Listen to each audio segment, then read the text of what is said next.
দুঃখ ভরা মন নিয়ে মেয়েটি বিছানার উপর বসে আছে। এমন সময় বিছানায় একটি ছেলে আসলো। ছেলেটির নাম ছিল বাহার। বাহার মেয়েটির পাশে বসে মেয়েটিকে জড়িয়ে ধরে বিছানায় ফেলে দিল। তারপর আস্তে আস্তে মেয়েটিকে আদর করতে লাগলো। আমরা মেয়েটির চোখে দেখতে পাচ্ছি পানি পড়ছে।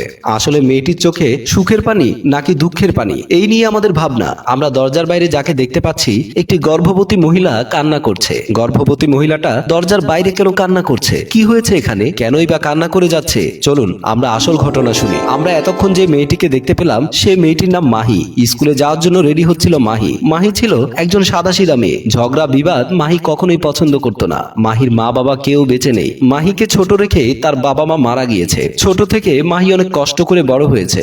মাহিকে বড় করার পেছনে তার বোন রূপার অনেক হাত রয়েছে। চলুন আমরা রূপাকে দেখে আসি। খাবার টেবিলে যাকে দেখতে পাচ্ছেন তার নাম বাহার। বাহার সকালে নাস্তা করবেন বলে খাবার টেবিলে বসে আছেন। এমন সময় একটি মহিলা বাহারের জন্য খাবার নিয়ে আসলো। যে মহিলা বাহারের জন্য খাবার নিয়ে আসলো, মহিলার নাম হচ্ছে রূপা, মাহির বড় বোন। রূপা খাবার এনে খাবারগুলো বাহারকে দিয়ে পাশে দাঁড়িয়ে রয়েছে। বাহার খাবারে মুখ দিয়ে রূপাকে বলল, এটা কোনো খাবার বানিয়েছো? দিন দিন তুমি সবকিছু ভুলে যাচ্ছ।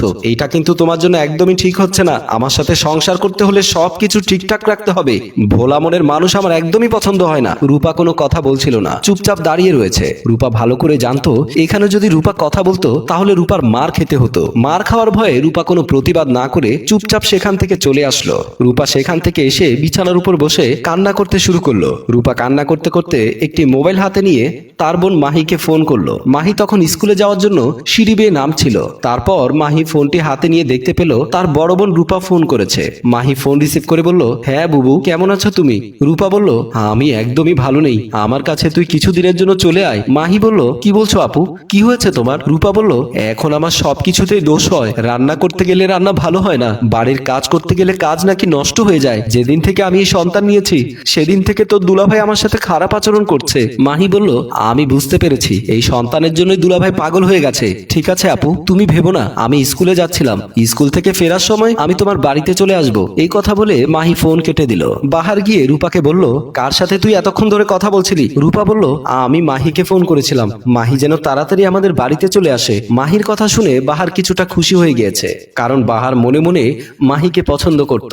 বাহার বলল, ঠিক আছে, আমি বাইরে যাচ্ছি, তুই যদি পারিস আমার জামা কাপড়গুলো ভালো করে ধুয়ে দিস। এ কথা বলে বাহার ঘর থেকে বেরিয়ে গেল। আর রূপা বিছানার উপর বসে বসে ভাবতে লাগলো, মানুষ কি করে এরকম বদলে যেতে পারে? যে মানুষটা কিছুদিন আগেও আমার সাথে খুব ভালো আচরণ করত, আর সেই মানুষের আচরণ দেখলে এখন নিজের প্রতি নিজের ঘৃণা হয়। এজন্যই মানুষ বলে, মানুষ মাত্রই পরিবর্তনশীল। তারপর মাহি বাড়িতে চলে এসেছে। রূপা বলল, তোর ভাইয়ার কাপড়গুলো তুই যদি একটু ধুয়ে দিতি তাহলে অনেক ভালো হতো, কাপড়গুলো ময়লা হয়েছে, এখন যদি ধুয়ে দেওয়া না হয় তোর ভাই আমার সাথে আবারও ঝগড়া করবে। মাহি বলল, তুমি কোনো চিন্তা করো না, তুমি বসে থাকো, আমি এক্ষুনি কাপড় ধুয়ে দিচ্ছি।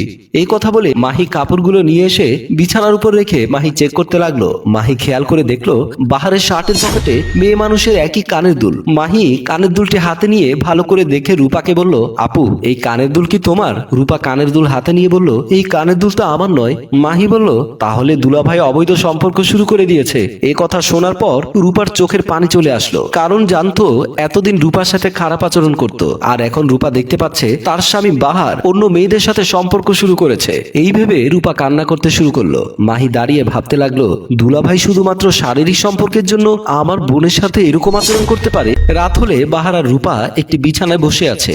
রূপাকে দেখে খুবই বিষণ্ণ মনে হচ্ছে। রূপার মনে কষ্টে ছাপ লেগে আছে। বাহার জিজ্ঞেস করলো, কিরে, কি হয়েছে তোর, কথা বলছিস না কেন? রূপা বলল, এখন তুমি মেয়েদের সাথে চলাফেরা শুরু করে দিয়েছো। বাহার বলল, মেয়েদের সাথে চলাফেরা করব নাকি ছেলেদের সাথে চলাফেরা করব? রূপা বলল, এখন তোমার শার্টের পকেটে মেয়ে মানুষের কানের দুল পাওয়া যায়। বাহার বলল, কাল নতুন একটি মেয়ের সাথে রোমান্স করতে গিয়েছিলাম, সেই কানের দুল মেয়েটি আমাকে পকেটে রাখতে দিয়েছিল, কিন্তু ভুল করে আর ফেরত দেওয়া হয়নি। এই কথা শুনে রূপা ভাবতে লাগলো, একজন স্ত্রীর কাছে নির্লজ্জের মতো এইসব কথা বলেই যাচ্ছে, ভেতরটা কি একটু কেঁপে উঠছে না? কি করে এরকম কথা একজন স্ত্রীর কাছে স্বামী বলতে পারে? এমন সময় বাহার বলল, তোর ছোট বোন মাহিকে আমার অনেক পছন্দ হয়েছে। এই কথা শোনার পর রূপা যেন আকাশ থেকে পড়লো। রূপা বাহারকে বলল, তুমি কি পাগল হয়ে গেছো? মেয়েদের শরীরে নেশায় পড়ে তুমি আমার ছোট বোনের দিকে নজর দিয়েছো?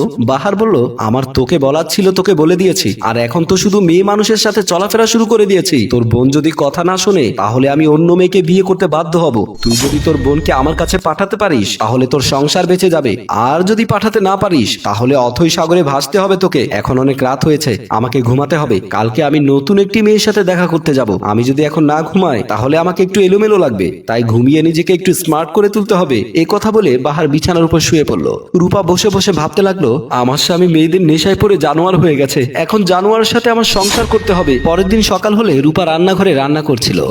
এমন সময় সেখানে মাহি আসলো। মাহি এসে রূপাকে বলল, তুমি রান্নাঘরে এসেছো কেন? আমি তো তোমাকে বলে দিয়েছি এই বাড়ির সমস্ত কাজ আমি করব। রূপা মাহিকে বলল, তুই এক্ষুনি বাড়ি থেকে বেরিয়ে যা। মাহি বলল, কি বলছো আপু? তুমি তো বলেছিলে কিছুদিন আমাকে এখানে থেকে যেতে, তাহলে হঠাৎ করে কি এমন হলো যার জন্য তুমি আমাকে চলে যেতে বলছো? তারপর রূপা কান্না করে কাল রাতের সমস্ত কথা মাহিকে বলল।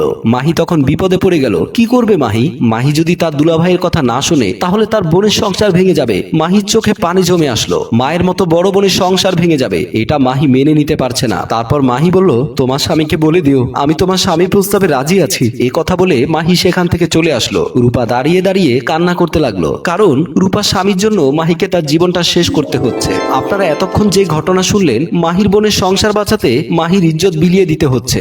বাহার নরপশুর মতো দুই বোনের সাথে খারাপ আচরণ করে যাচ্ছে। কি করে পারে মানুষ এতটা খারাপ হতে? বাহারের মুখে কোনো লজ্জার ছাপ দেখতে পাচ্ছি না। একজন বোন হয়ে বোনের সংসার বাঁচানোর জন্য এসব করছে। সম্মানিত ভিউয়ার্স, গল্পটি আপনাদের কেমন লেগেছে? যদি ভালো লাগে লাইক কমেন্ট শেয়ার করে আমাদের সাথেই থাকুন।